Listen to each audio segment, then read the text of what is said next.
Hey guys, here we are again with another story from the Disney Bedtime Favorites. Today's going to be Disney Princess The Little Mermaid, Sweet Dreams at Last. It was a bright, sunny morning, and everyone in the royal castle was wide awake and ready to begin a brand new day. Everyone, that is, except Princess Ariel. Ever since she had become human, Ariel had had trouble falling asleep at night. And the night before had been no different. Yawning, Ariel made her way to the balcony for breakfast. But as soon as she sat down, her sleepy eyes began to close, and plop! Her head drooped into her oatmeal bowl. Ariel jolted awake. "Not again!" she groaned. During the day, an exhausted Ariel had been falling asleep in the most unusual places in the royal garden, in a rowboat, even on the beach. But at night, Ariel tossed and turned, and no matter how hard she tried, she couldn't fall asleep in her own bed. Everyone had tried to help. Grimsby fluffed her pillows until they were as light as puffy clouds. "There, lay your head down on this, your highness, and see if you don't fall right to sleep."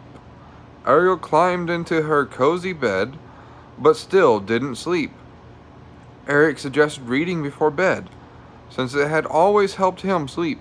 So Ariel collected stacks and stacks of books from the palace library and carried them to her bedroom.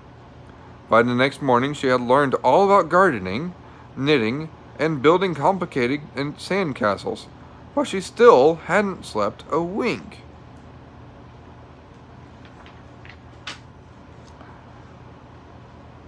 "Have you tried counting dolphins?" Flounder asked Ariel the next day when she went to visit him. "No, but I'll try that tonight," Ariel replied. Later, she counted an ocean's worth of dolphins, but instead of sleeping, Ariel just felt homesick. "I wish there was some way we could help Ariel sleep better," Prince Eric said to himself the next morning at breakfast. Sebastian shook his head sadly.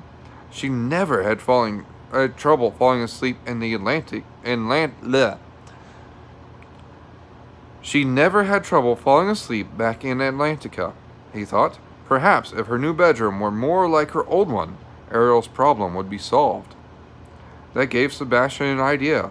Suddenly, he knew just what to do.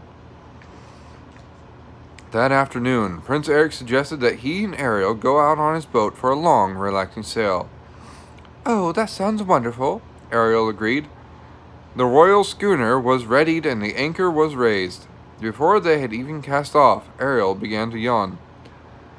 "Where should we sail to, my dear?" "Ariel?" Eric asked. But when Eric turned to her, he saw that Ariel had already fallen asleep on some coils of rigging rope.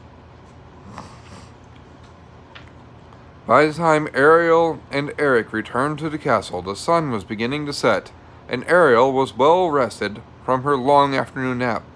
As they walked up the palace steps, Ariel spotted Sebastian with a man carrying a large trunk. "Hello, Sebastian," Ariel called to her crustacean friend. "Won't you have dinner with us tonight?" "Oh, I'm afraid I can't, your highness. I have some, important work to do this evening before it's time to go to sleep," Sebastian said. At last, the sky filled with twinkling stars, and it was time to say goodnight. Ariel climbed the stairs and reached her bedroom at last, just as Sebastian was tiptoeing out. He bowed and eagerly held open the door for the princess. "Surprise!" Sebastian shouted. "My things!" cried Ariel. How did they get here?" "I thought having them nearby might help you sleep better." "Your Highness," Sebastian said with a smile. Everywhere Ariel looked, she saw something from her old undersea room. A bouquet of deep-sea blossoms, her mother-of-pearl comb, her treasured music box. "Oh, thank you," Ariel cried happily. Ariel said goodnight to Sebastian and snuggled into bed. Sebastian waited for an hour and then peeked into Ariel's room to make sure she was asleep. But when he opened the door, Sebastian found Ariel sitting up in bed, wide awake. She still couldn't fall asleep. I guess missing my things wasn't the problem after all. Being a human is harder than I thought, Ariel said with a sigh. There's one more thing we can try, Sebastian said, climbing up to the music box. He opened the lid and waited for it to play a slow, sweet tune, but nothing happened. Sebastian looked inside. Aha, he said, spotting the problem, a big, lumpy pink shell. He moved to toss it aside, but Ariel quickly took it from his claws.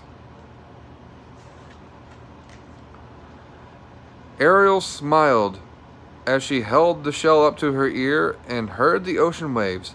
The sea, she sighed. Then Ariel yawned. You know, I'm feeling really sleepy. Maybe I'll just... As she yawned, she snuggled beneath the covers, this time with the shell gently pressed against her ear. Before Sebastian could even leave the room, Ariel was fast asleep. Sebastian tiptoed out of her bedroom. Good night, princess, and sweet dreams to you at last. That was a very good story. I really enjoyed that one. I hope you did too.